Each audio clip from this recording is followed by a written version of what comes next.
There are stories that captivate us from the very first moment. Stories that make our hearts race. Stories that make us question everything we thought we knew. This is one of them. A wealthy businessman, a struggling mother, and a little girl who seems to know things no one else does. A single moment, a simple gesture, a child's finger pointing to a glass, will set off a chain of events that will unravel a past full of secrets, betrayals, and a truth so shocking that no one will ever be the same again. What is hidden behind that barcode? Why does the little girl know about the drink? And what will happen when the truth finally comes to light? Watch closely because nothing is what it seems. Stay until the end, subscribe to the channel, and tell us in the comments where you're watching from. The evening air was thick with the aroma of freshly baked bread and seared steak as Rachel Thompson adjusted the collar of her worn-out coat, pulling it tighter around her neck. The city lights shimmered in the distance, casting a golden glow on the pavement, but none of it felt warm. The world had moved on, bustling with life, while she remained trapped in the same struggle, day after day, paycheck to paycheck, always making just enough to survive but never enough to breathe. She had grown used to it, until tonight. A single envelope sat on the chipped wooden table of her tiny apartment, its pristine white paper a stark contrast against the faded and scratched surface. No return address, no indication of where it had come from. Just her name, handwritten in elegant, deliberate script, Rachel Thompson. The way the ink curved across the paper sent a chill down her spine, as if the writer knew her personally, intimately, in a way no one should. She hesitated before picking it up, glancing toward the small bedroom where her 6-year-old daughter, Lily, lay asleep. The soft hum of her breathing was the only sound in the apartment. Rachel exhaled sharply, forcing herself to shake off the unease creeping up her spine, and finally opened the letter. The message inside was short, almost unsettlingly simple. You and Lily have been invited to an exclusive dinner at the Silver Swan. Your presence is expected. Everything will be taken care of. That was it. No explanation, no details, just an expectation that she would comply. The Silver Swan was not just any restaurant. It was the restaurant. The kind of place where men in tailored suits whispered over $100 glasses of wine, where chandeliers hung from vaulted ceilings, where someone like her didn't belong. Rachel turned the letter over, looking for some indication that this was a mistake, a prank, anything that made sense. But there was nothing, just that same elegant handwriting. Her heart pounded. She should throw it away, ignore it, pretend it never arrived. But something about the invitation felt intentional, as if whoever sent it knew she wouldn't be able to resist the unanswered questions swirling in her mind. Then Lily stirred in the next room, murmuring something in her sleep. Rachel rose from her chair, peeking into the bedroom. The small lamp on the nightstand bathed her daughter's face in a soft glow, highlighting her delicate features. But Rachel froze. Lily's tiny hand was raised in the air, her finger pointing toward the ceiling. Her eyes were still closed, lost in some dream, but her lips parted, whispering words that sent a cold shiver through Rachel's entire body. Don't let him drink it. Rachel's breath caught. She stepped closer, shaking Lily gently. Sweetheart, what did you say? Lily's eyelids fluttered open, her sleepy brown eyes unfocused as she looked up at her mother. What? Her voice was groggy, innocent. You were talking in your sleep, Rachel said carefully. What were you dreaming about? Lily blinked slowly, as if trying to grasp the remnants of something slipping away. I don't know. She yawned, turning over in bed, already drifting back to sleep. I just saw a glass. Rachel's fingers tightened around the invitation in her hand. That was the moment she knew she had to go. The Silver Swan was more magnificent than she could have imagined. Towering marble columns, a grand chandelier dripping with crystals, waiters moving with practiced grace, their black and white uniforms crisp and flawless. Every table draped in pristine linen, every wine glass polished to perfection. It was a world so far removed from her own that she felt like an intruder. And yet, they had been expected. The moment she stepped inside, a maitre d' greeted her by name, leading her and Lily to a private dining area without hesitation, as if their arrival had been carefully planned. As she followed, Rachel became acutely aware of the whispers. Heads turned, eyes lingered just a second too long. A mixture of curiosity and recognition flickered across the faces of the elite patrons. Rachel didn't belong here, but Lily? The glances toward her daughter were different, curious, almost calculating. It made Rachel's stomach twist. The maitre d' stopped at an intimate corner table, already set with fine silverware and crystal glasses. "Please make yourselves comfortable. Your host will arrive shortly." Rachel frowned. "Our host?" The man only offered a polite, practiced smile before stepping away. She didn't have time to process his words before Lily, already seated, let out a soft gasp. "Mommy, look!" Rachel followed her daughter's gaze. At the next table, a man sat alone, his fingers wrapped around a half-filled glass of amber liquid. His expensive suit was tailored to perfection, his presence commanding. William Lancaster, the billionaire. Her pulse spiked. She had seen his face before on business magazines, television interviews. A man of power, influence. A man whose presence in this restaurant was expected. But why was he staring at his drink with such a strange expression? And why did Lily suddenly look afraid? Before Rachel could react, her daughter did something that made the entire world stop. She lifted her small hand and pointed directly at his glass. William Lancaster's sharp gaze snapped toward them. His brows furrowed, confusion flashing across his features before his eyes fell to his drink. He stared for a long moment, then he paled. His fingers trembled around the glass as realization dawned on his face. He had already drunk half of it. A beat of silence. Then his breath quickened. His shoulders stiffened. Rachel's heart pounded. "Sir, are you okay?" But William Lancaster didn't answer. His fingers pressed against his throat, his expression shifting from confusion to something closer to panic. His chest rose and fell unevenly. He reached for the table, knocking over the glass, spilling the remaining liquid. The barcode on the bottom of the glass glistened under the chandelier light. And then, everything happened at once. William Lancaster's body lurched forward. His eyes widened in shock. And then darkness. Rachel barely had time to process what she had just witnessed before the room erupted into chaos. People rushed toward him. Waiters shouted for help. Patrons gasped in horror. Lily, eyes wide, grabbed Rachel's arm. "Mommy." Her voice was small, terrified. "I told you." Rachel felt the blood drain from her face. What had just happened? What had Lily known? And what was the meaning of that barcode at the bottom of the glass? Because something told Rachel this was only the beginning. The restaurant erupted into chaos. Shouts filled the elegant dining hall. Footsteps pounded against the polished marble floor. And the once serene atmosphere of the Silver Swan was now thick with panic. Waiters rushed forward, their crisp uniforms now wrinkled as they scrambled to assist the billionaire, whose body had slumped against the pristine tablecloth. A woman nearby gasped, covering her mouth with trembling fingers. A man demanded someone call an ambulance. Silverware clattered as chairs scraped against the floor. But through it all, Rachel remained frozen, her fingers gripping the edge of the table, her breath caught in her throat. William Lancaster, one of the most powerful men in the country, was slipping away right before her eyes. And her daughter had known. Rachel turned to Lily, who sat perfectly still, her small hands folded in her lap, her dark eyes locked onto the spilled glass, watching as amber liquid spread across the tablecloth like an ink blot seeping through paper. The barcode at the bottom of the glass reflected under the chandelier's glow, its numbers crisp and deliberate. It wasn't a decoration. It wasn't a design. It was something else. Rachel's voice was hoarse when she finally spoke. "Lily, what?" Before she could finish, a man in a dark suit stepped between them, his expression unreadable. "Miss Thompson, please, come with us." She barely had time to process his words before two more men in identical black suits appeared at her sides. Their movements were swift but controlled, their expressions blank. "Security." Rachel's heart pounded. "Wait, This is not a request." The first man's voice was steady, almost too calm. He gestured toward Lily.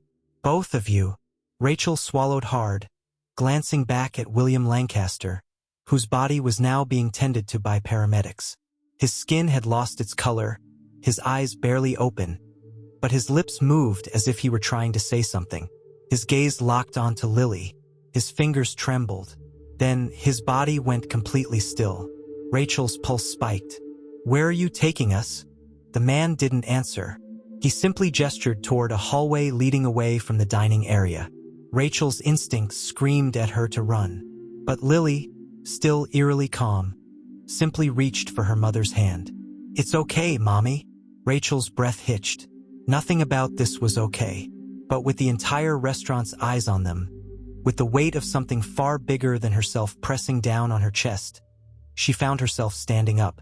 The men led them through the restaurant's private corridors, past exclusive lounges and dimly lit halls lined with paintings that probably cost more than Rachel had made in her entire lifetime. The further they walked, the quieter it became, the noise of the chaotic dining hall fading behind them. The walls seemed to close in. Rachel squeezed Lily's hand. "Sweetheart, tell me what's going on." Lily looked up at her, eyes large, innocent, and yet filled with something far beyond her years. "I don't know." Pause. "But I remember the numbers." Rachel's heart skipped. "What numbers?" Lily's small brows furrowed. "On the glass." Before Rachel could press further, the men stopped in front of a heavy mahogany door. One of them swiped a keycard, and the lock clicked open. The door swung inward, revealing an office far too luxurious for the back rooms of a restaurant. Dark leather furniture, a massive desk, floor-to-ceiling windows that overlooked the glittering city skyline. And standing behind the desk, a woman. Rachel recognized her instantly. Charlotte Lancaster, William's sister, dressed in an immaculate white dress, not a strand of her blonde hair out of place. Charlotte's expression remained composed, unreadable, but her icy blue eyes flickered with something dangerous. "Miss Thompson," she said smoothly, "please have a seat." Rachel remained standing. "What's going on?" Charlotte's gaze shifted to Lily, who still clung to Rachel's hand. "Your daughter," she said, her tone oddly careful. "She knew." Rachel stiffened. "Knew what?" Charlotte exhaled slowly, moving around the desk with a deliberate grace. "William is in critical condition. The doctors will say it was an allergic reaction. They'll say it was something in the drink. But we both know that's not the full story, don't we?" Rachel's blood ran cold. "I don't know anything." Charlotte's lips curved, but it wasn't a smile. It was something closer to understanding. "That's what frightens me the most." Rachel's fingers dug into Lily's shoulders protectively. "Why are we here?" Charlotte studied them, her gaze calculating. Then, without breaking eye contact, she slid a piece of paper across the desk. Rachel hesitated before looking down. Her stomach dropped. It was a research document, and at the top, under the project title, was a barcode. The same barcode from William's glass. Rachel's breathing turned shallow. "What is this?" Charlotte folded her arms. "You tell me. I've never seen this before in my life." Charlotte's head tilted slightly, as if trying to decide whether Rachel was telling the truth. Then her gaze flickered back to Lily. "But she has." Rachel's body tensed. "Leave my daughter out of this." Charlotte stepped closer. "Miss Thompson, I don't think you understand what's happening here. That barcode? It's not just a barcode. It's an identifier, a key to something bigger than you can imagine. And it's connected to my family's past, and possibly to yours." Rachel's throat tightened. "That doesn't make sense." Charlotte's expression darkened. "Then why did your daughter recognize it?" Rachel's mind whirled. None of this was possible. None of it made sense. But when she looked down at Lily, her heart nearly stopped. Because Lily, still silent, was staring at the document on the desk. And her tiny fingers were tracing the barcode. Rachel barely found her voice. "Lily!" Lily blinked up at her mother, confusion flashing across her features. "Mommy, I think I've seen this before." The room felt colder. Rachel's pulse pounded in her ears. "Where, baby?" Lily hesitated. Then, finally, her lips parted. In a dream. Silence. Charlotte's expression was unreadable, but for the first time, something flashed in her eyes. Recognition. Rachel's breath came in short, uneven bursts. None of this was logical. None of it was rational. And yet, deep down, beneath the panic, beneath the confusion, she knew Lily was telling the truth. Charlotte straightened, smoothing out the fabric of her dress. "Miss Thompson," she said carefully, "I need you to listen very carefully, because if your daughter truly remembers something from that barcode, then I'm afraid she might be the only one who can tell us the truth." Rachel swallowed hard. The truth about what? Charlotte met her gaze. The truth about what really happened to my father. The words hit Rachel like a punch to the stomach. William and Charlotte's father had died years ago. It was public record. A tragic accident. But standing in that room, staring at the barcode, watching the way Lily's fingers trembled over the numbers, Rachel suddenly wasn't so sure anymore. And for the first time she realized whatever this was, whatever they had unknowingly stepped into, it had only just begun. Rachel's heart pounded so hard she thought it might shatter. The air in the lavish office felt suffocating, as if the walls themselves were pressing in on her. Across the desk, Charlotte Lancaster stood poised, her icy blue gaze locked onto Lily, the weight of unspoken truths hanging between them like a thick fog. Rachel tightened her grip on her daughter's small hand, her fingers trembling slightly. "You're wrong," she said, her voice uneven. "Lily doesn't know anything about your father. She's just a little girl." Charlotte tilted her head slightly, as if she were studying them, dissecting every word, every movement. "Then why does she recognize the barcode?" Rachel swallowed hard. She didn't have an answer. She wanted to deny everything, to tell Charlotte that this was all a mistake. But deep down, beneath the panic, beneath the logic screaming at her to run, she couldn't ignore the gnawing feeling in her gut. Because Charlotte was right. Lily did know something, and Rachel had no idea how or why. Lily shifted beside her, small fingers still tracing the barcode on the document as if it were something familiar, something she had seen before in another life. Rachel felt the fine hairs on the back of her neck stand up. "Lily, sweetheart," she whispered, crouching beside her. "Can you tell me why this looks familiar?" Lily blinked, as if waking from a trance. She looked up at her mother, her brows furrowing. "I don't know," she murmured, almost apologetic. "It's just, I feel like I've seen it before." Rachel's pulse spiked. That wasn't the answer she wanted to hear. Charlotte exhaled slowly. "This isn't a coincidence, Miss Thompson, and whether you want to believe it or not, your daughter is connected to something much bigger than you realize." Rachel's jaw clenched. "She's a child?"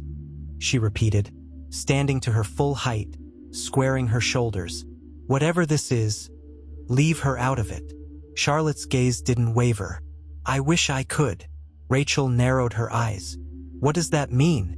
Charlotte hesitated, something flickering in her expression, an emotion Rachel couldn't quite place. Then she turned away, stepping toward the floor-to-ceiling windows, staring out at the sprawling city lights. When she spoke again, her voice was quieter, almost restrained. "My father was not the man the world thought he was." Rachel frowned, tension coiling in her stomach. "What are you talking about?" Charlotte didn't look at her. "People believe he died in an accident. A car crash, late at night, no witnesses. That's the official story." Rachel crossed her arms, her skepticism rising. "And what's the unofficial story?" Charlotte turned back to face her. "That he never died at all." The words settled like ice in Rachel's veins. She blinked, shaking her head. "That doesn't make any sense. He's been dead for years." Charlotte let out a dry, humorless laugh. "That's what I thought too." She stepped forward, resting her fingertips against the desk. "But recently I found something buried in my father's old research.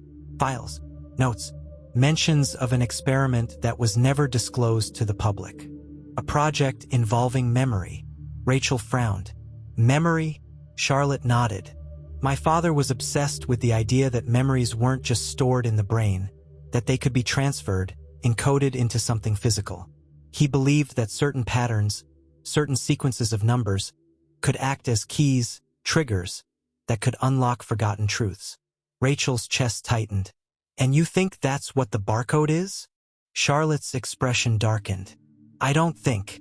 I know." Rachel's mouth went dry. This was insane. It wasn't possible. Couldn't be possible. And yet, she thought of Lily, whispering in her sleep, "Don't let him drink it." She thought of the way her daughter had pointed at William Lancaster's glass before he even realized something was wrong. She thought of the numbers. Rachel exhaled shakily. "Even if all of this is true, what does it have to do with Lily?" Charlotte hesitated for just a fraction of a second. It was barely noticeable, but Rachel saw it. The way her jaw tightened, the way her fingers curled slightly against the desk. "You tell me," she said. Rachel's body tensed. "I already told you, I don't know anything." Charlotte studied her for a long moment. Then she reached into a drawer, pulled out another document, and slid it across the desk. Rachel stared at it warily. "What is this?" "Proof," Charlotte said simply. Rachel hesitated, then finally picked up the document, scanning the first few lines. Her breath caught. It was a list of test subjects. Names, dates, numbers. Her heart slammed against her ribs as her eyes landed on one in particular. Lily Thompson. Rachel's blood ran cold. She swallowed hard. "No," she whispered. "This isn't possible." Charlotte's voice was careful. "I thought you didn't know anything." Rachel's hands trembled as she gripped the document tighter. She felt lightheaded, as if the ground beneath her had suddenly shifted. "My daughter is not part of some experiment," she hissed. "This is a mistake." Charlotte's gaze didn't waver. "Then explain why her name is on that list." Rachel's breath came in short, uneven bursts. She shook her head. This wasn't real. Couldn't be. But when she looked down at Lily, her daughter's small face was scrunched in confusion, her tiny fingers clutching Rachel's sleeve. "Mommy!" Lily's voice was barely a whisper. "What does it mean?" Rachel forced herself to breathe, to push down the panic rising in her throat. She crouched beside Lily, smoothing her hair back. "It means nothing, sweetheart," she whispered. "It's just a mistake." Lily's lips parted slightly, as if she wanted to believe her. But deep down, Rachel wasn't sure she believed it herself. Charlotte's voice cut through the silence. "I want to know what she remembers." Rachel shot her a glare. "She's not a science experiment. I never said she was." Charlotte's tone remained level. "But if she truly has some kind of connection to my father's work, then we need to understand why." Rachel shook her head, pulling Lily closer. "We're leaving." Charlotte didn't stop her. But as Rachel turned toward the door, she spoke one last time. "Miss Thompson." Rachel hesitated but didn't turn around. Charlotte's voice was quieter now, almost hesitant. "If I told you my father's death wasn't an accident, would you really want to walk away without knowing why?" Rachel's fingers tightened around Lily's hand. She wanted to walk away. She wanted to forget this ever happened. But as much as she tried to deny it, the questions had already burrowed deep into her mind, and she wasn't sure she could ignore them anymore, because something told her this was only the beginning. Rachel's fingers trembled as she gripped Lily's small hand, her mind spiraling into chaos. The weight of the document Charlotte had shown her still burned in her palm, the name Lily Thompson glaring back at her in bold ink. It wasn't possible. Couldn't be possible.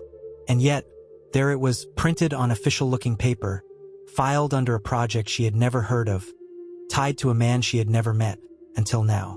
She turned away from Charlotte Lancaster without another word, her heart hammering in her chest as she pulled Lily toward the door.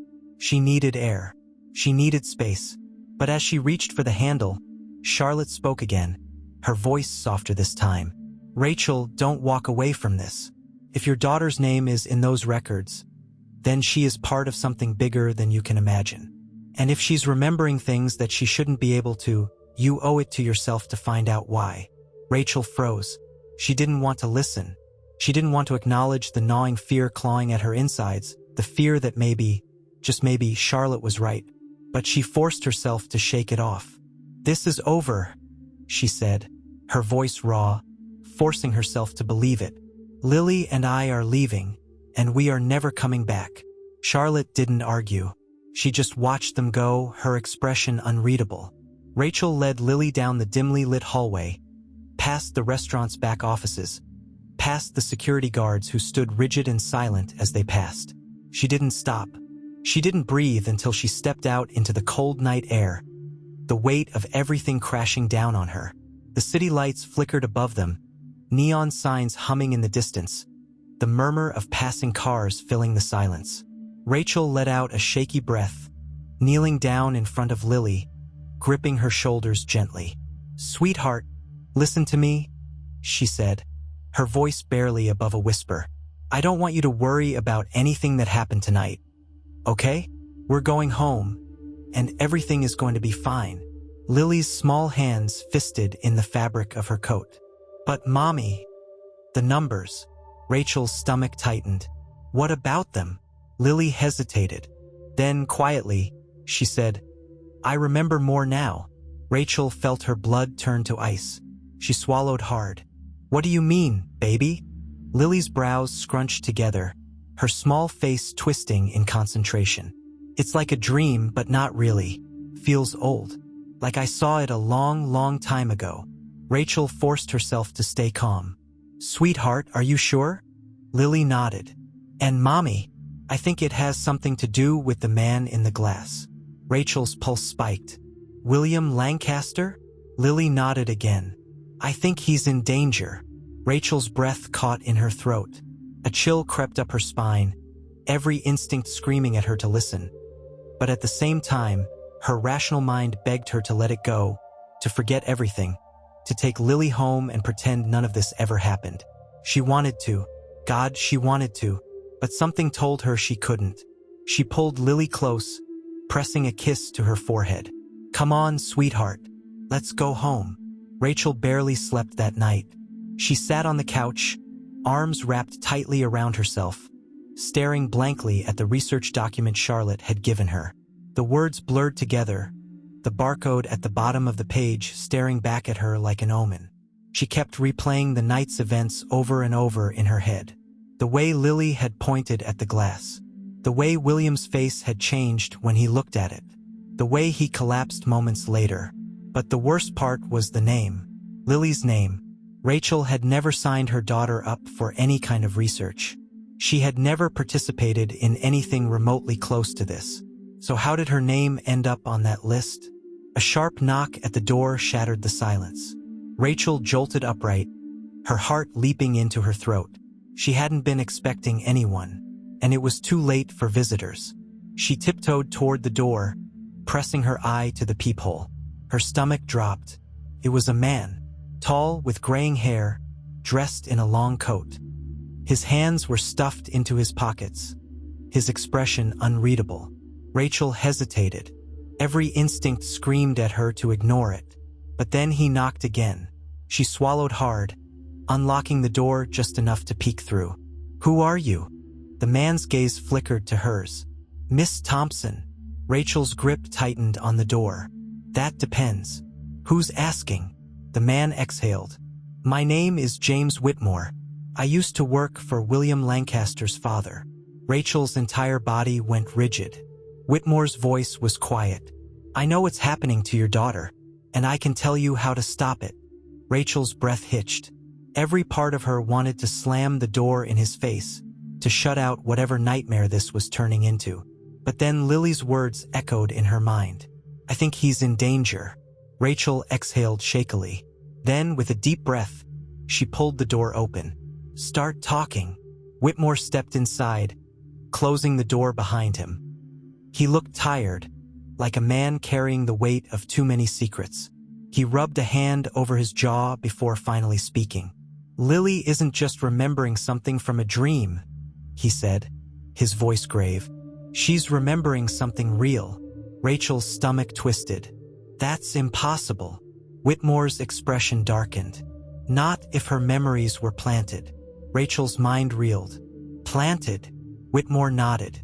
Your daughter's name is on that list for a reason. A long time ago, before William's father supposedly died, he was working on something, a project designed to encode and store human memories.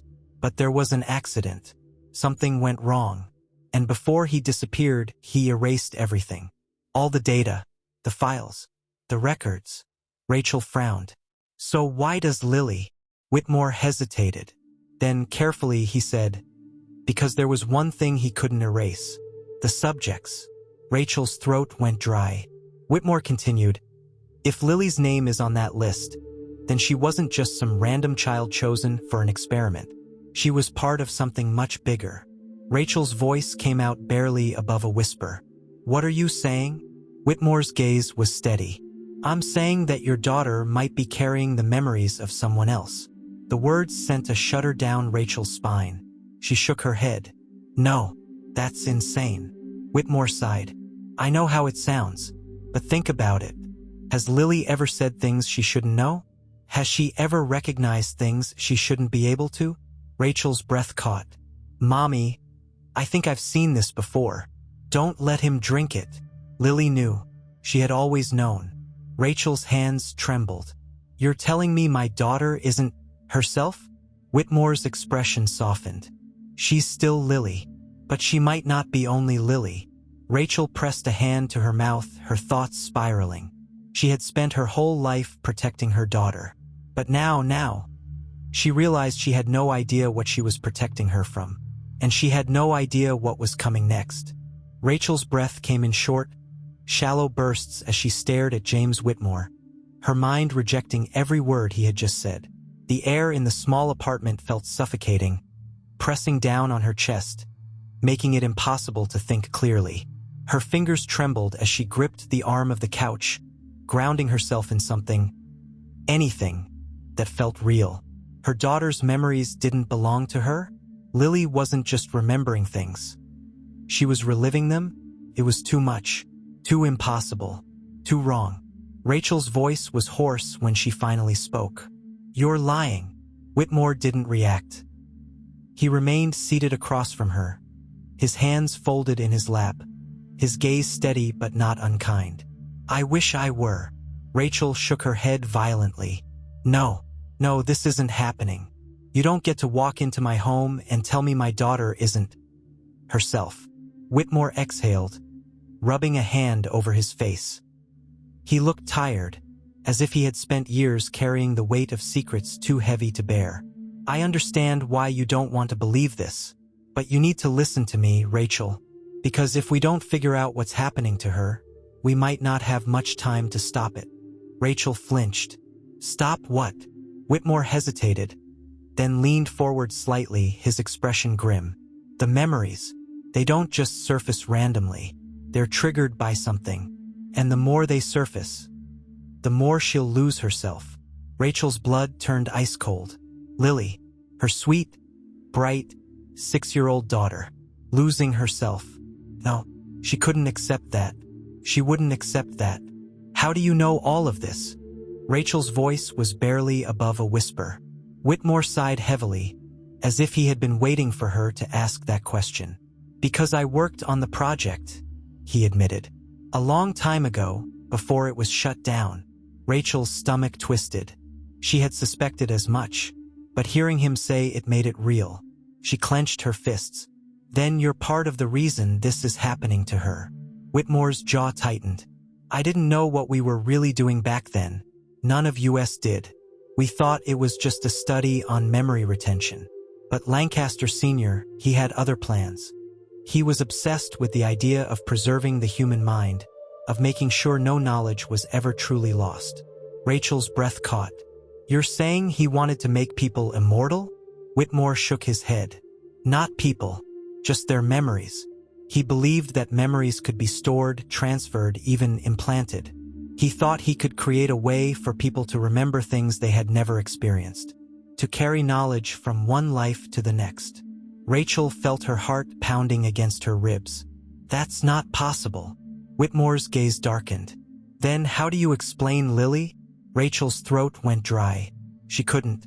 She thought of the way Lily had pointed at William Lancaster's drink, The way she had murmured those chilling words in her sleep. Don't let him drink it. She thought of the barcode, the numbers she shouldn't have known. She thought of the way Charlotte Lancaster had looked at Lily, as if she were the answer to a question no one had dared to ask. Rachel's pulse hammered. If all of this is true, if she has these memories inside her, then whose memories are they? Whitmore hesitated. His next words made Rachel's entire world collapse. They belong to William Lancaster's father. Silence. A heavy, crushing silence. Rachel stared at him, unable to breathe. That's not possible. Whitmore exhaled slowly. We always suspected that one of the test subjects had been successfully implanted with his memories before the project was shut down. But we never knew who. Not until now. Rachel shook her head in disbelief. You're saying my daughter is carrying the memories of a dead man? Whitmore's voice was steady. I'm saying that your daughter might be the only person alive who knows what really happened to him. Rachel felt like the ground had disappeared beneath her. This was beyond impossible, beyond insane. But deep down, in the part of her that had been screaming for her to listen ever since she saw the barcode on William Lancaster's glass, she knew it was true. Lily had never just been remembering random things. She had been remembering a life that wasn't hers. Rachel squeezed her eyes shut, trying to push down the panic rising in her throat. Then what do we do? She whispered. Whitmore hesitated. We need to find out how much she knows. If she's remembering details about the project, about what happened to Lancaster Sr., she could be in danger. Rachel's stomach clenched. Danger from who? Whitmore's expression was grim. From whoever doesn't want the truth coming out. Rachel felt the blood drain from her face.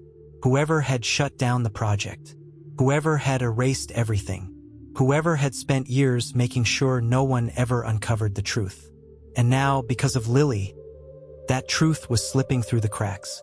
Rachel's hands trembled as she reached for Lily, who had been sitting quietly on the couch, hugging her knees to her chest, her eyes wide and unblinking. Lily, sweetheart, Rachel said gently. Do you remember anything else? Lily hesitated. Then slowly she nodded. Rachel's heart pounded. Can you tell me? Lily's voice was small, uncertain. I see a room, a big room, and there's a desk with papers on it. Rachel swallowed hard. What kind of papers? Lily blinked, trying to focus. Numbers. A lot of numbers. Rachel's pulse quickened. And there's a man? Lily continued, her voice almost distant, as if she were slipping into the memory itself. He's writing something, but he looks scared. Rachel glanced at Whitmore, whose face had gone pale. Whitmore's voice was low. Can you see his face?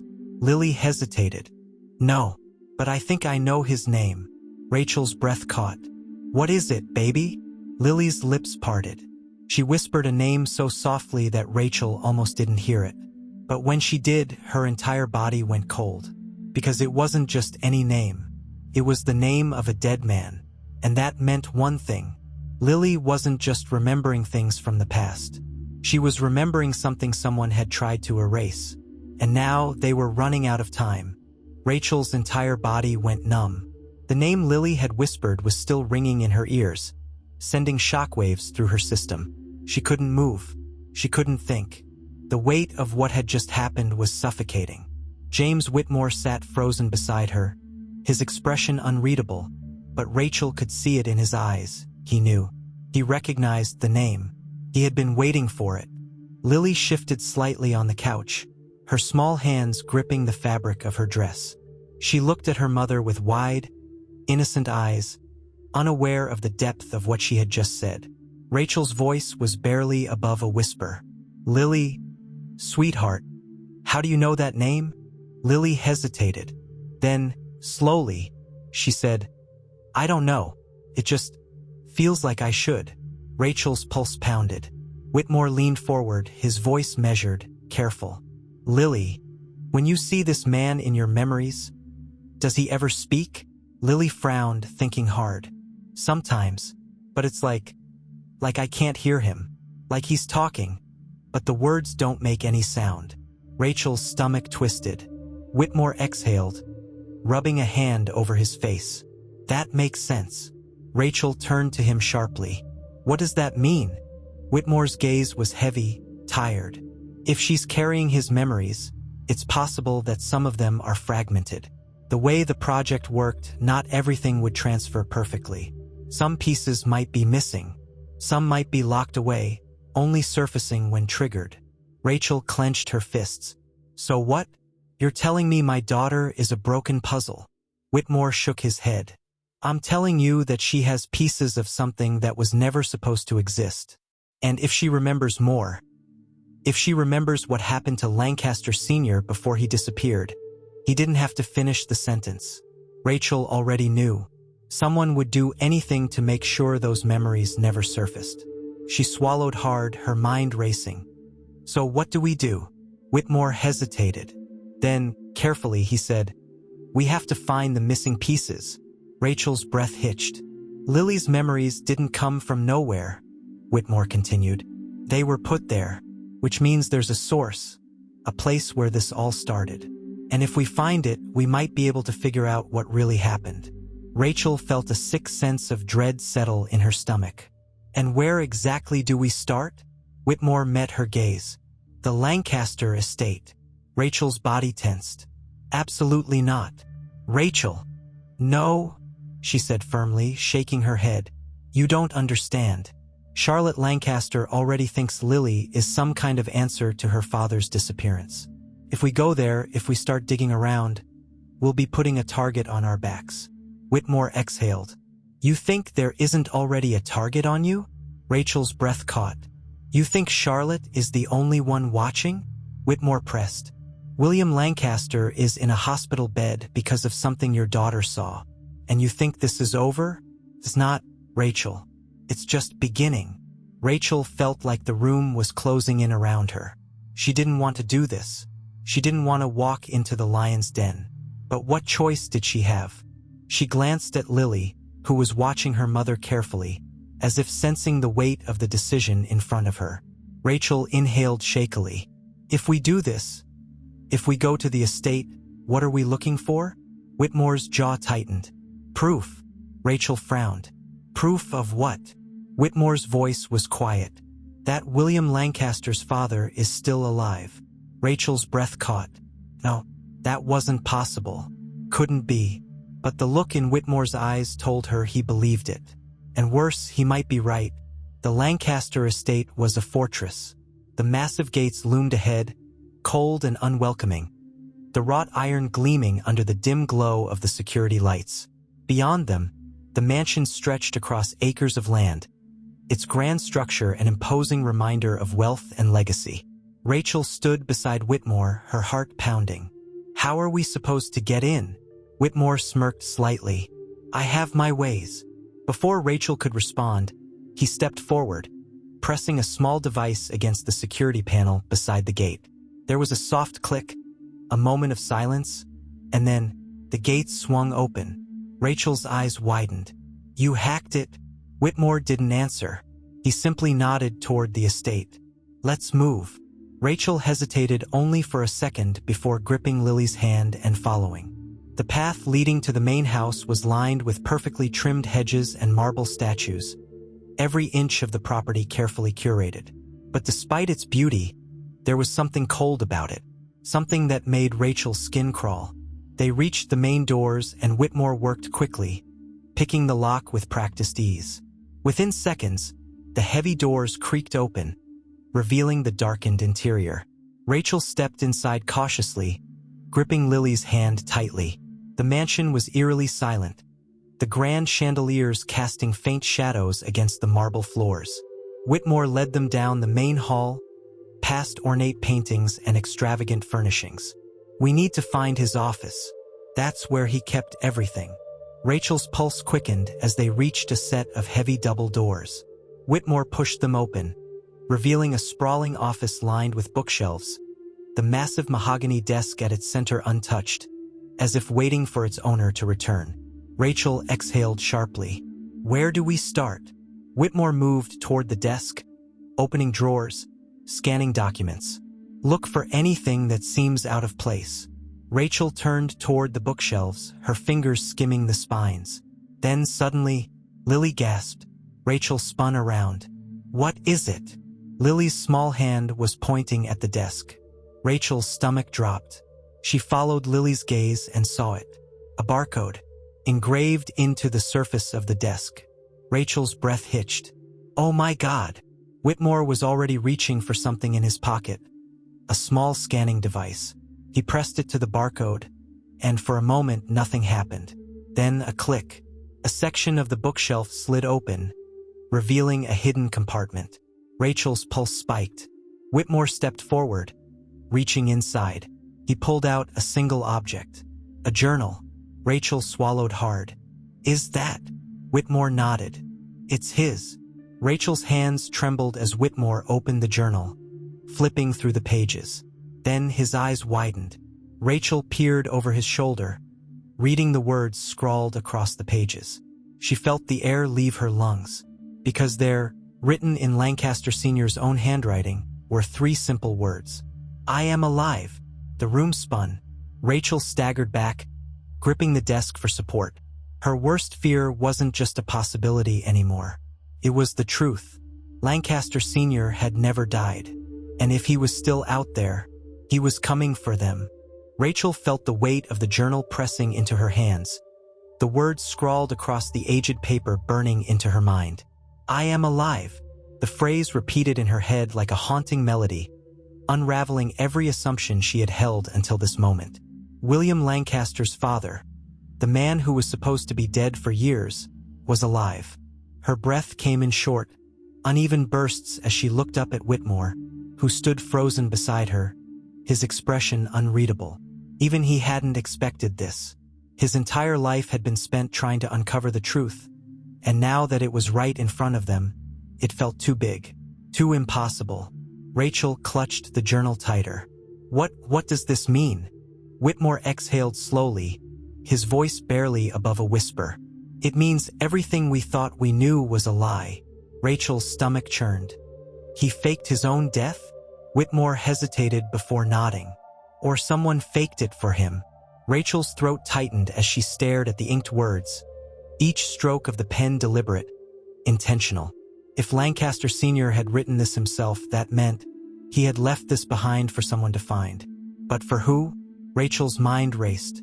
Lily, still silent, reached out, tracing the edge of the journal with her small fingers.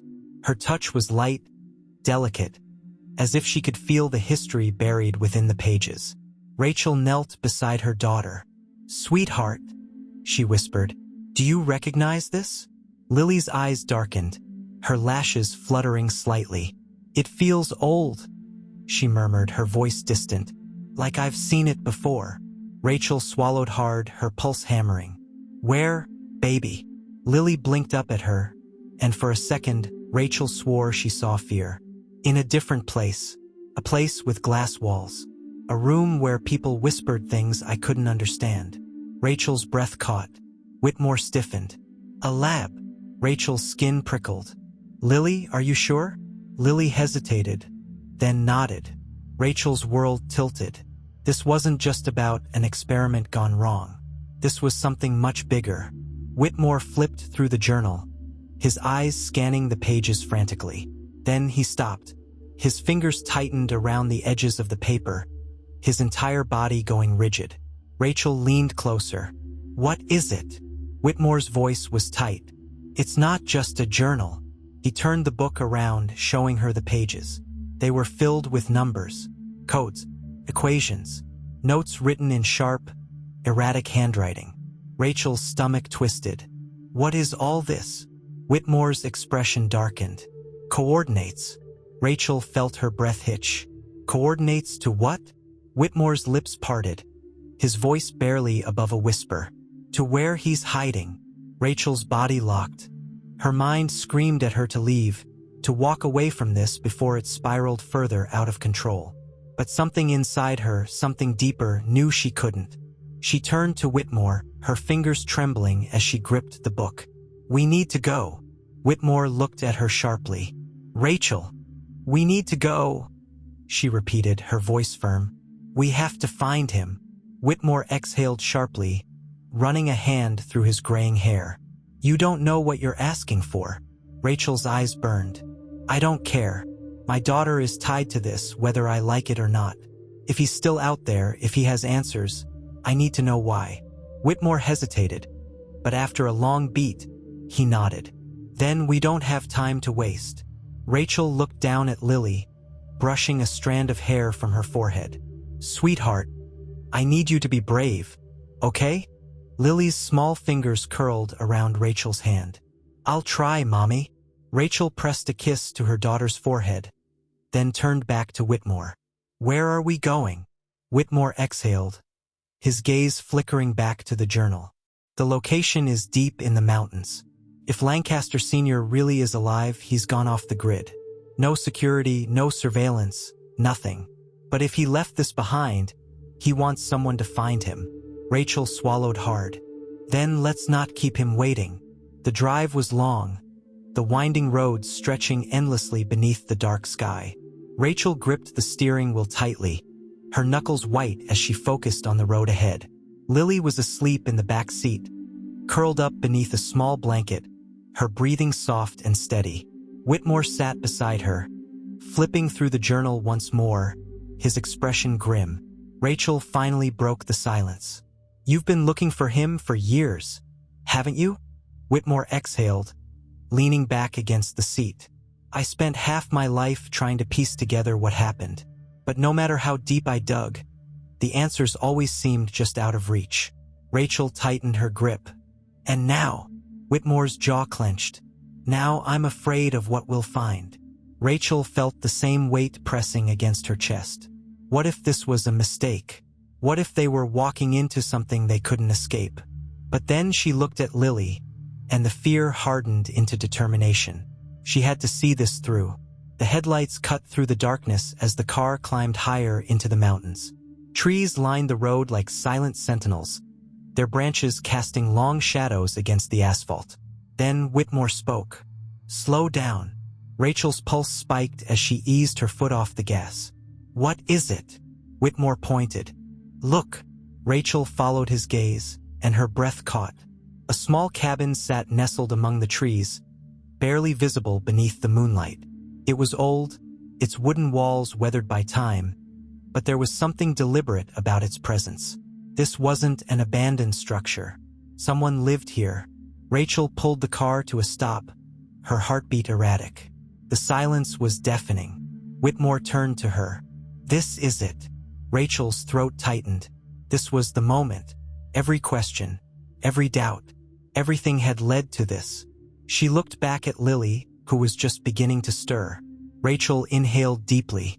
Then, gripping the journal tightly, she stepped out of the car.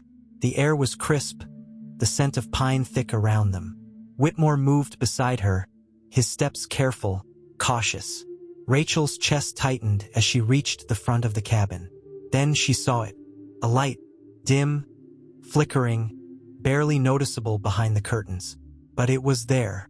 Rachel turned to Whitmore, her voice barely above a whisper. Someone's inside.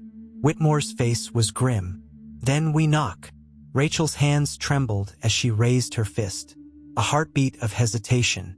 Then she knocked. The sound echoed into the night, swallowed by the heavy silence. A long, breathless pause. Rachel's heart pounded. Then, from the other side of the door, a voice. Low, gravelly, almost unfamiliar, but not to Lily. Rachel barely had time to process what was happening before her daughter suddenly gasped, her small hands gripping the edge of Rachel's coat. Rachel looked down, her heart seizing, because Lily's lips were parted in recognition. Mommy, she whispered. Rachel knelt beside her. What is it, baby? Lily's fingers tightened. Her voice was small, shaky, but certain. I know who's inside. Rachel's breath caught. Lily swallowed hard. It's him. Rachel felt everything stop. The door creaked open, and standing in the dim light of the cabin, his face lined with years of secrets, was the man who was supposed to be dead.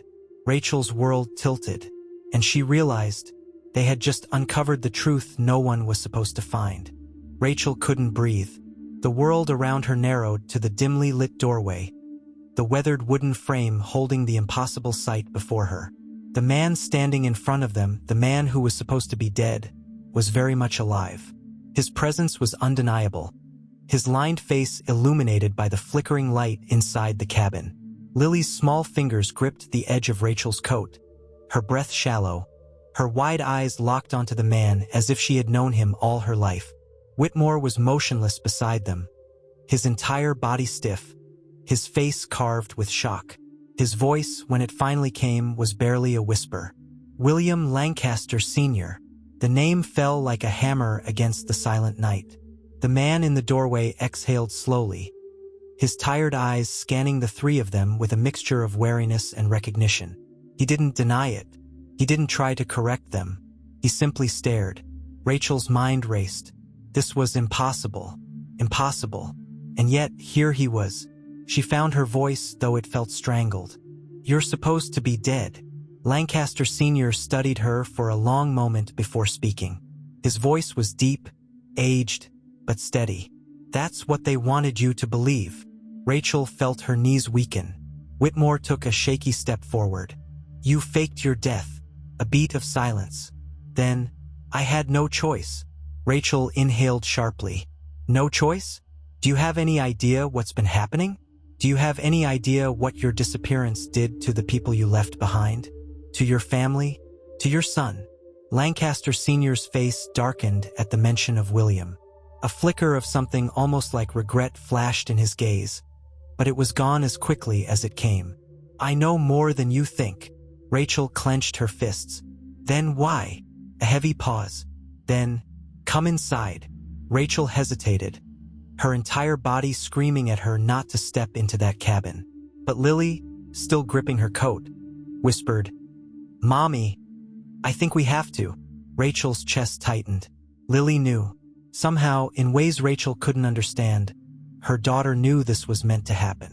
Whitmore exhaled and gave Rachel a subtle nod. They had come too far to turn back now. So, with her heart pounding in her chest, Rachel stepped forward, leading Lily inside.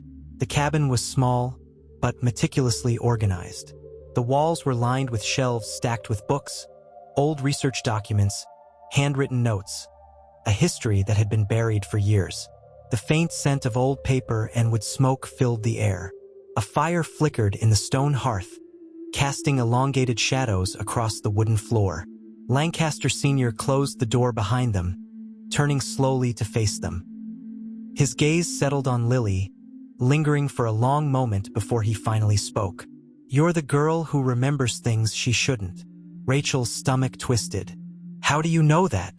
Lancaster Sr. exhaled. "Because I designed the experiment that made it possible." Silence. Rachel's entire body locked. Whitmore's expression hardened. Lily, however, remained still, her small hands folded in front of her. She wasn't afraid. Rachel's breath was unsteady. "You did this to her?" Lancaster Sr. met her gaze. "Not intentionally, but I created the foundation that allowed it to happen." Rachel shook her head in disbelief. "What are you talking about?" Lancaster Sr. walked to a nearby table, picking up a thick, leather-bound book. He flipped through the pages before setting it down in front of them. "This was supposed to be my legacy," he said quietly. "A way to preserve knowledge, to ensure that nothing was ever lost. I never intended for it to be used on a child." Rachel's throat tightened. "Then why is her name in your records?" Lancaster Sr.'s jaw tensed. "Because someone took my work and twisted it into something else." Rachel's breath hitched. Whitmore took a step forward, his voice sharp. "Who?" Lancaster Sr.'s gaze didn't waver. "Charlotte." Rachel's stomach dropped. "No, that's not possible." But even as she said it, the pieces started falling into place. The way Charlotte had looked at Lily, the way she had demanded to know what she remembered, the way she had access to documents that shouldn't have existed. Charlotte knew, and she had been waiting.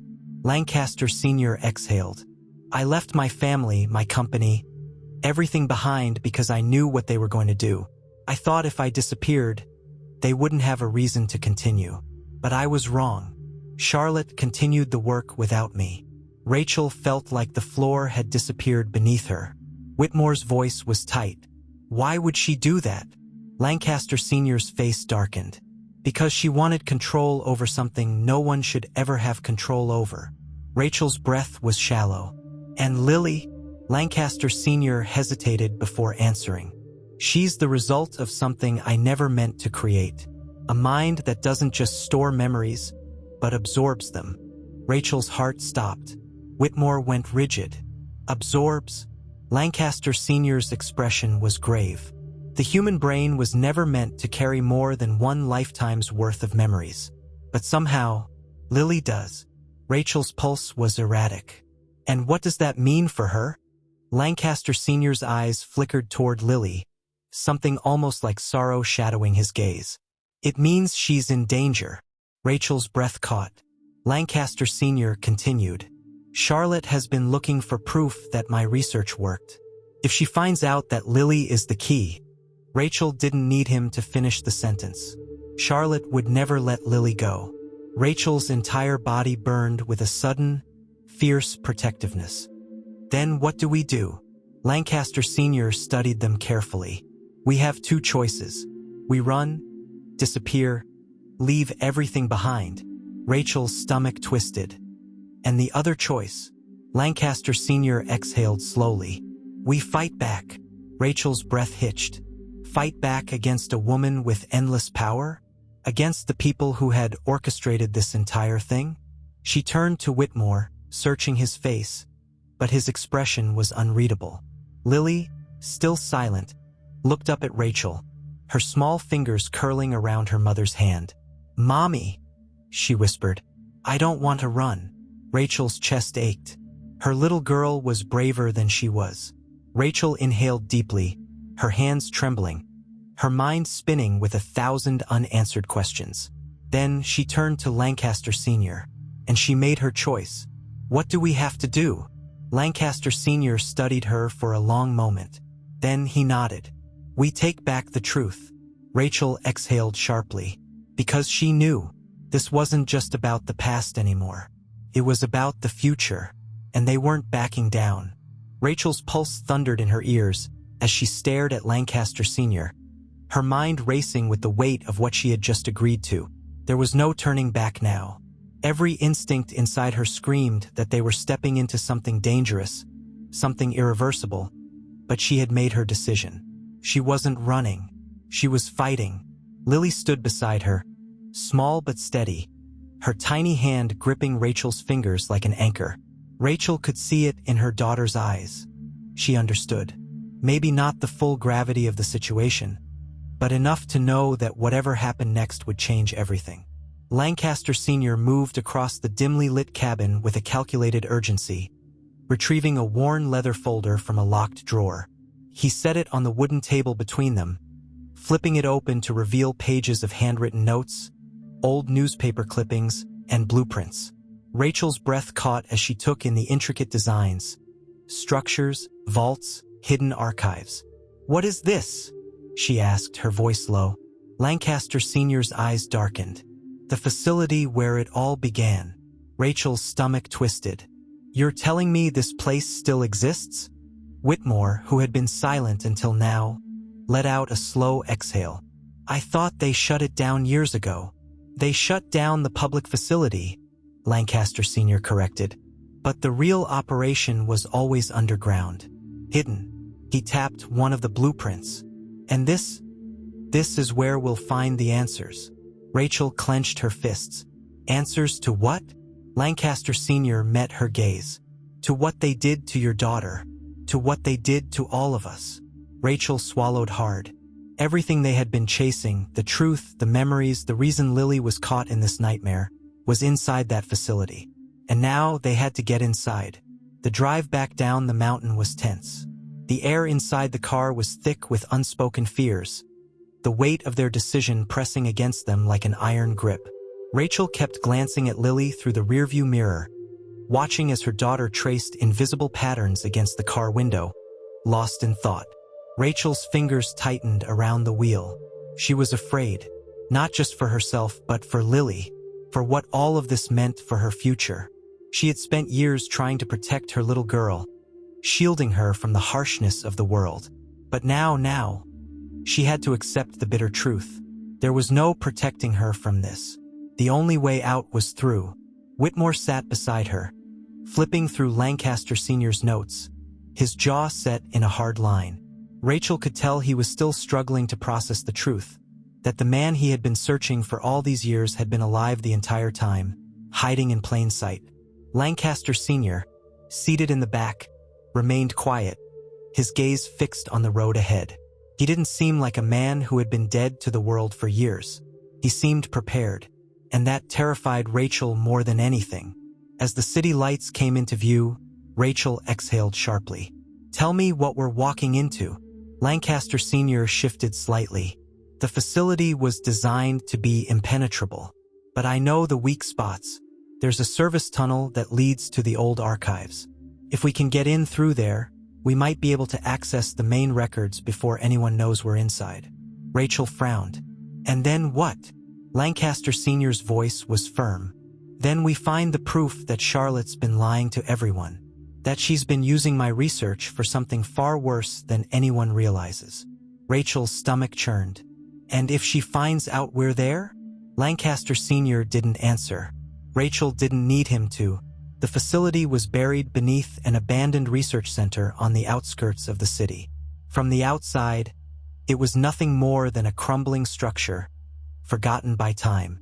But as Rachel, Whitmore, and Lancaster Sr. approached the gated perimeter, Rachel could feel it, the weight of what lay beneath. This wasn't just a building. It was a tomb of secrets. Lancaster Sr. moved with practiced precision, leading them toward a hidden panel near the back entrance. He punched in a series of numbers, and with a soft click, the steel door slid open, revealing a darkened stairwell leading deep underground. Rachel's heart pounded. Lily clutched her mother's hand. "Mommy," she whispered, "I don't like this place." Rachel swallowed hard, kneeling beside her. "I know, baby, but we have to do this. I promise I won't let anything happen to you." Lily hesitated, then nodded. Rachel turned to Lancaster Sr. "Let's move." They descended into the darkness. The lower levels of the facility were eerily intact. Unlike the abandoned building above, the underground corridors were pristine, untouched. The air was cool, sterile, the faint hum of hidden machinery vibrating beneath Rachel's feet. Whitmore exhaled sharply. "This place is still operational." Lancaster Sr. nodded grimly. Charlotte never stopped. Rachel felt her stomach twist. They moved quickly, following Lancaster Sr. through a maze of hallways, past locked doors and security cameras that had long since been disabled.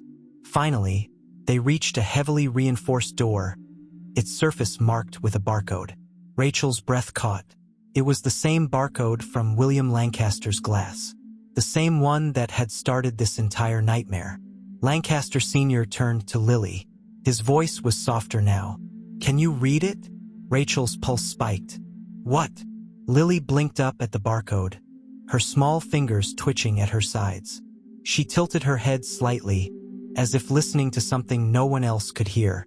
Then, she whispered the numbers. Rachel's breath hitched as Lancaster Sr. punched them into a nearby keypad. The door unlocked. Rachel's heart stopped. They stepped inside. Rows of filing cabinets stretched before them, thousands of classified documents stacked floor to ceiling. Lancaster Sr. moved quickly, searching through the cabinets. "We need to find the original experiment files. If we can prove what they did, we can expose everything." Rachel turned to Whitmore. "Help him. I'll keep watch." Whitmore nodded, immediately diving into the stacks of papers. Rachel positioned herself near the entrance, her eyes scanning the empty corridor. And that's when she heard it. A click. A sound so small, so subtle, that she almost ignored it. But then the lights flickered. Rachel's blood turned to ice. She turned sharply. "We have company," Lancaster Sr. cursed. "They must have triggered an alarm when we opened the door." Rachel spun toward Lily. "Sweetheart, we need to leave. Now." But Lily wasn't looking at her. She was looking at a file in Lancaster Sr.'s hands. Her small face paled, her lips parting in recognition. Rachel's chest tightened. "Lily, what is it?" Lily turned to her mother, her voice shaking. "Mommy," she whispered. "I remember now." Rachel's breath caught. Lily's hands trembled as she pointed to the file with her name on it. Rachel felt her entire world collapse. Because this wasn't just about Lancaster Sr. It wasn't just about memories. It was about her daughter. Lily wasn't just an accident. She had been chosen. Rachel staggered backward. "Oh my God!" Then footsteps, loud, fast, coming straight toward them. Lancaster Sr.'s voice was sharp. "We have to move. Now." Rachel barely had time to process what was happening before Whitmore grabbed her arm, shoving her toward the exit. They were out of time, and whatever was waiting for them on the other side of that door would change everything. Rachel's breath came in shallow gasps as the weight of the file in Lancaster Sr.'s hands bore down on her like a crushing force. Lily's name, printed in bold, clinical letters across the front page. Her daughter wasn't just caught in this nightmare. She had been part of it from the beginning. The realization sent a cold chill down Rachel's spine, freezing her in place even as the sound of rushing footsteps echoed down the corridor behind them.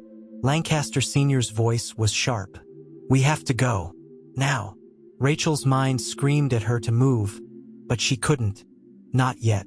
She snatched the file from his hands, flipping through the pages with trembling fingers. Her eyes darted across the text, desperate to understand. Subject 14B. Lily Thompson. Phase 3 Trial Memory Retention and Transference Evaluation. Rachel's stomach churned. She turned to another page, her heart slamming against her ribs. Subject demonstrates advanced memory recall beyond projected limits. Unexplained cognitive retention of classified sequences. Research indicates anomaly within neurological encoding. Rachel felt bile rise in her throat. Further observation required. Potential long-term effects unknown. Rachel froze. Potential long-term effects. Her fingers clenched around the paper as realization crashed down on her. They hadn't just given Lily someone else's memories. They hadn't known what it would do to her, and they hadn't cared. Whitmore's voice snapped her back to reality. "Rachel, move!" Rachel barely had time to react before a deafening alarm blared through the facility. Red emergency lights flashed across the walls, casting eerie shadows through the metal corridors. A computerized voice rang through the intercom. "Unauthorized access detected. Security lockdown in progress." Rachel's pulse spiked. Lily's small fingers tightened around her mother's arm. "Mommy!" Rachel spun toward Lancaster Sr., her voice sharp with panic. "Where's the exit?" Lancaster Sr. was already moving. "This way." They sprinted toward the far end of the archive room, dodging between towering file cabinets. Rachel's grip on Lily never wavered as they raced through the maze of documents containing years of buried secrets. The sound of boots slamming against metal-grated floors sent a fresh wave of panic through Rachel's chest. Security was closing in. They reached a door at the far end of the room, Lancaster Sr. punching a code into a hidden keypad. The mechanism whirred to life, the heavy steel sliding open just enough for them to squeeze through. Rachel shoved Lily inside first, her own heartbeat thundering in her ears as she followed. Whitmore was right behind her. Then gunfire. Rachel barely had time to react before a bullet slammed into the metal doorframe, inches from Whitmore's head. Rachel let out a strangled gasp as Whitmore stumbled forward, gripping his arm where the bullet had grazed him. Lancaster Sr. yanked him inside, slamming his fist against another panel. The door sealed shut behind them just as more shots rang out, ricocheting against the metal. Rachel pressed Lily against her chest, shielding her as best as she could, her entire body trembling. Whitmore gritted his teeth, clutching his bleeding arm. "Damn it!" Lancaster Sr. knelt beside him, already tearing a strip from his shirt to press against the wound. "It's just a graze. You'll be fine." Rachel's breath was unsteady as she pulled back slightly, looking at Lily. Her daughter's face was pale, her eyes wide with fear, but she wasn't crying. Rachel pressed a shaky kiss to her forehead. "Baby, are you okay?" Lily nodded, her voice small. Mommy, I think I know where to go. Rachel's breath stopped. Lancaster Sr.'s head snapped up. What did you say? Lily blinked at him, her tiny fingers clenching Rachel's sleeve. I remember, she whispered. The way out. I've seen it before. Rachel swallowed hard. How, sweetheart? Lily hesitated, then whispered, because he remembers. Rachel felt her lungs seize. Lily wasn't talking about herself. She was talking about the man whose memories she carried. Whitmore's voice was hoarse. Then we follow her. Rachel nodded, gripping Lily's hand tighter. Okay, baby, show us. Lily turned, leading them through a series of dimly lit hallways, her small feet moving with confidence Rachel couldn't understand. But she followed, because somehow Lily knew. They passed rows of closed doors, each marked with codes and numbers Rachel didn't recognize. The air grew heavier, colder, the fluorescent lights above them flickering erratically. Then Lily stopped. Rachel nearly ran into her, breathless. What is it? Lily pointed to a door at the end of the hall. There. Lancaster Sr. didn't hesitate. He moved forward, pressing his palm against a scanner beside the door. The screen flickered, then access granted. Rachel's heart slammed against her ribs. The door slid open, revealing a hidden passage. Rachel's breath hitched. Whitmore let out a shaky exhale. You were right, kid. Lily looked up at her mother. I told you. Rachel cupped Lily's face, pressing a trembling kiss to her forehead. Yes, baby. You did. Lancaster Sr. ushered them inside, quickly sealing the door behind them. The tunnel stretched ahead, dark and narrow, leading into the unknown. Rachel turned to Lancaster Sr. Where does this lead? Lancaster Sr.'s voice was steady. To the truth. Rachel inhaled sharply. They had come too far to stop now. She gripped Lily's hand tighter and stepped forward. Into the darkness. The tunnel led them to a hidden chamber. Rachel's breath caught as she stepped inside. The room pristine, untouched. Unlike the cold, sterile hallways behind them, this place felt deliberate. A desk sat at the center, covered in papers, old research files, handwritten notes. And behind the desk, a screen. Lancaster Sr. moved forward, pressing a button. The screen flickered to life. Rachel's blood ran cold, because staring back at them was Charlotte Lancaster. Her icy blue eyes were sharp, calculating. I was wondering when you'd find this place.